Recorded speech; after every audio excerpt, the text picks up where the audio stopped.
Assalamualaikum Pak Ambo. Waalaikumsalam Bu Fatma. Bagaimana kabarnya hari ini Pak? Alhamdulillah sehat. Gimana juga kabarnya dengan Bu Fatma? Alhamdulillah sehat Pak.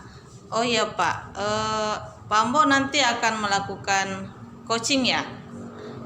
Oke, sebelum Pak Ambo melakukan coaching, ada beberapa hal yang akan saya bicarakan dulu.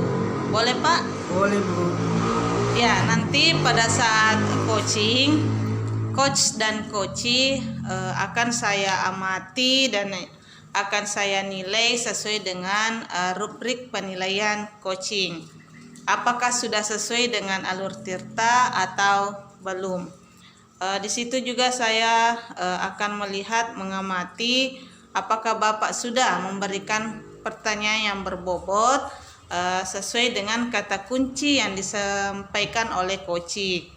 Dan nanti juga saya akan mendengarkan respon atau tanggapan dari coachee berdasarkan pertanyaan yang diajukan oleh Bapak. Dan jangan lupa Pak, harus disesuaikan juga dengan prinsip coaching. Di antaranya kemitraan, proses kreatif, dan juga memaksimalkan potensi.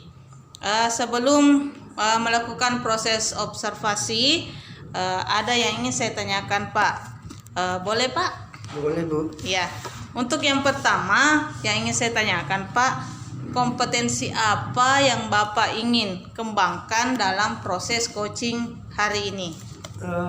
Kompetensi yang ingin saya kembangkan pada coaching kali ini yaitu pastinya tentang kompetensi inti coaching ya Bu. Ya, yang pertama tentang kehadiran penuh, dan yang kedua mendengarkan aktif, dan yang ketiga mengajukan pertanyaan berbobot kepada coach. Oh baik Pak, jadi Bapak akan mengembangkan 3 kompetensi inti dari coaching. Di antaranya kehadiran penuh, kemudian mendengarkan aktif, dan mengajukan pertanyaan yang berbobot. Jadi dari ketiga kompetensi itu Pak, yang mana yang lebih spesifik yang akan Bapak kembangkan di observasi Pak?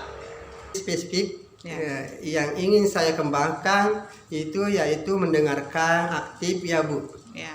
Kemudian mengajukan pertanyaan berbobot kepada coachingnya. Ya.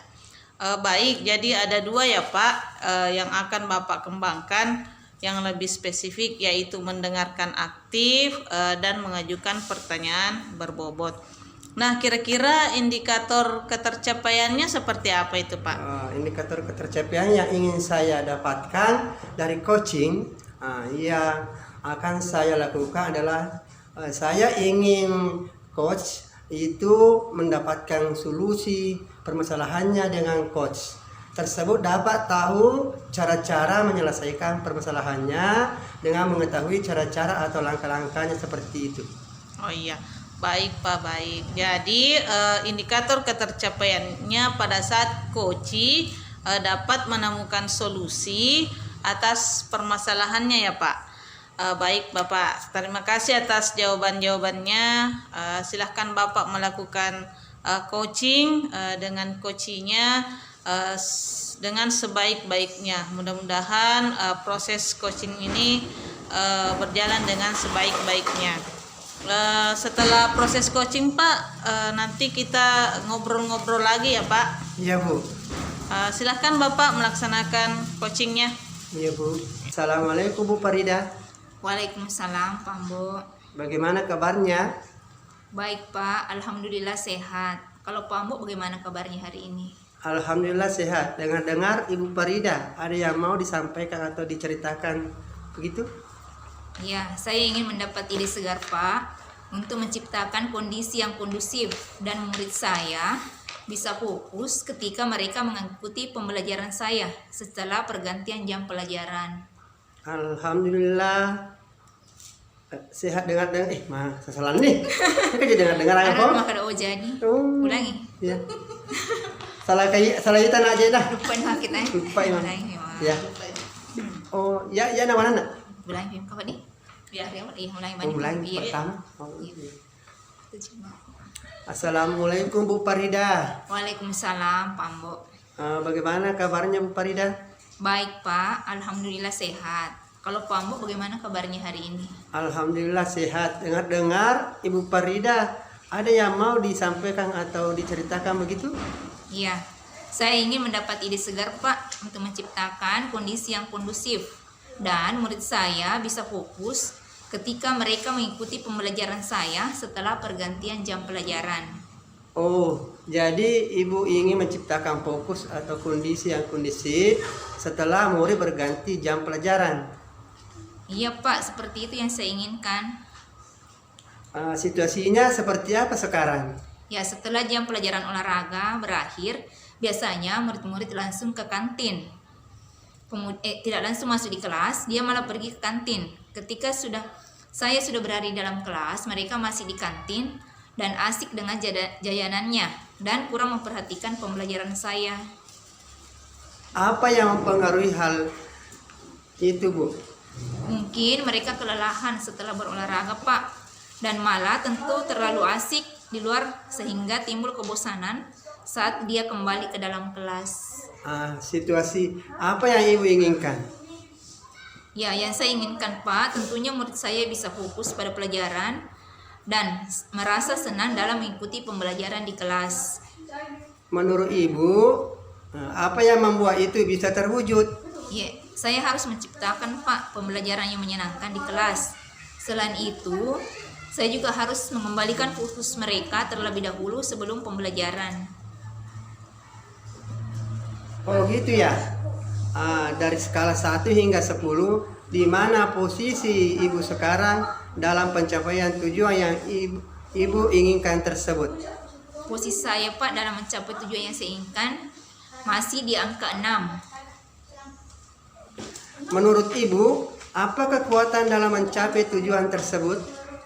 Saat ini, saya sudah memiliki pengetahuan tentang pembelajaran sosial emosional dan hal tersebut akan membantu saya, Pak. Apakah ada hambatan atau gangguan yang dapat menghalangi Ibu dalam meraih tujuan tersebut?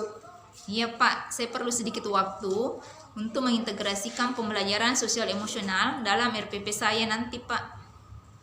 Oh gitu ya, Bu. Menurut Ibu, apa solusi terbaik untuk meminimalisir hambatan tersebut? Saya akan secepatnya, Pak, membuat RPP dan memilih cara yang tepat dalam pembelajaran nanti. Oh, kalau begitu sekarang rencana Ibu apa? Saya akan menerapkan pembelajaran sosial emosional di kelas saya, Pak, terutama dalam praktek kesadaran penuh untuk mengembalikan fokus murid saya setelah pembelajaran olahraga. Apa strategi untuk itu? Saya akan menerapkan teknik stop, Pak, dengan cara berhenti sejenak, ambil nafas dalam, amati sensasi pada tubuh. Kemudian setelah selesai, kita lanjutkan pelajaran kembali. Saya juga akan menggunakan musik instrumental sebagai pengiring dalam praktek teknik ini. Kemudian, saya akan membuat kuis singkat untuk membuat murid lebih tertarik dan senang dalam belajar. Apa kriteria keberhasilan rencana Ibu tersebut? Ya, untuk kriteria keberhasilan tentu saja murid saya menjadi lebih fokus dalam belajar dan senang dalam mengikuti pelajaran saya, Pak. Jadi apa yang dilakukan Ibu setelah sesi ini dari alternatif tadi? Ya, saya akan segera mempersiapkan rencana pembelajarannya, Pak, supaya segera dapat saya terapkan di dalam kelas saya. Oke, sekarang target untuk melaksanakan rencana aksi tersebut kapan Ibu? Saya targetkan, Pak, 1 minggu. Oke, sekarang biar kita tahu dalam waktu 1 minggu itu sudah ada progres. Gimana sih, Bu? Ya, kita janjian lagi ya, Pak. Minggu depan nanti saya akan ceritakan kembali perkembangannya. Setuju, Bu. Menurut Ibu, siapakah yang perlu dimintai dukungan untuk menjaga komitmen Ibu tersebut? Saya akan berkolaborasi dengan rekan sejawat saya, Pak, dalam merencanakan pembelajaran tersebut. Wah, luar biasa sekali Ibu. Jadi komitmen Ibu adalah berkolaborasi dengan rekan sejawat. Iya, betul, Pak. Pertanyaan terakhir, Bu. Apa yang dapat disimpulkan dari sesi ini? Setelah saya mengobrol dengan Bapak, alhamdulillah saya ada pencerahan Pak dan mendapatkan ide untuk mengembalikan fokus anak-anak setelah mereka selesai berolahraga, yaitu dengan menerapkan teknik stop dengan iringan musik instrumental. Kemudian sebelum masuk ke dalam materi pembelajaran, saya akan memulai dengan memberikan kuis singkat agar murid lebih tertarik dan senang dalam belajar. Wah, keren Bu. Semoga rencana aksinya bisa berjalan dengan baik. Semoga bermanfaat ya Bu, hasil diskusi kita hari ini. Iya Pak, terima kasih. Terima kasih sekali untuk sudah menemani saya hari ini. Sama-sama Bu. Baik Pak Mbok, bagaimana tadi pelaksanaan coachingnya? Apakah berjalan dengan lancar Pak? Alhamdulillah Bu, tadi berjalan dengan baik dan lancar.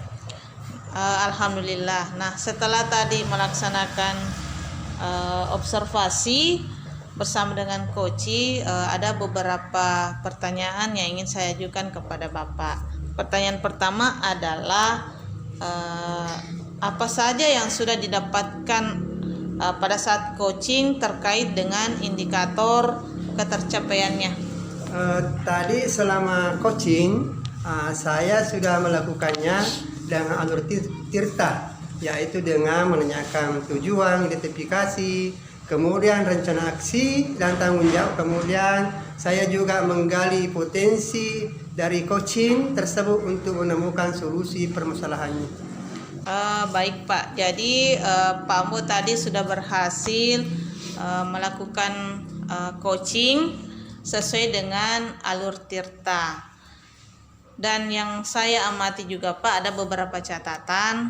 Pak Ambo sudah berhasil menyampaikan sesuai dengan alur tirta, yaitu sudah menanyakan tujuan kepada coach, kemudian sudah mengidentifikasi permasalahan yang ada dalam coach, kemudian mencari rencana aksi atau tindakan apa yang sebaiknya dilakukan oleh coach, dan yang terakhir Bapak sudah mengarahkan coach untuk bertanggung jawab terhadap rencana aksi yang sudah direncanakan. Mudah-mudahan ini rencana aksinya dapat berjalan dengan baik. Tadi saya juga sudah mendengar percakapan Bapak dengan coach. Bapak sudah melakukan kehadiran penuh atau presence, kemudian Bapak sudah mendengarkan aktif, dan tentunya Bapak sudah mengajukan pertanyaan-pertanyaan yang berbobot sesuai dengan kata kunci yang disampaikan oleh coach. Berikutnya Pak, yang ingin saya tanyakan, apa sih yang ingin dikembangkan berdasarkan hasil melakukan coaching hari ini? Kompetensi yang ingin saya kembangkan itu saya ingin memahami alur tirta lagi untuk melakukan coaching supaya coaching selanjutnya menjadi lebih baik lagi. Baik Pak, itu luar biasa. Jadi Bapak akan mendalami lagi alur tirta supaya lebih baik lagi ke depannya. Terima kasih Pak sudah melakukan sesi tanya jawab ini. Sudah melakukan observasi menggunakan proses coaching dengan alur tirta. Saya akhiri sampai di sini Pak. Terima kasih banyak atas kesempatannya. Assalamualaikum warahmatullahi wabarakatuh. Waalaikumsalam warahmatullahi wabarakatuh.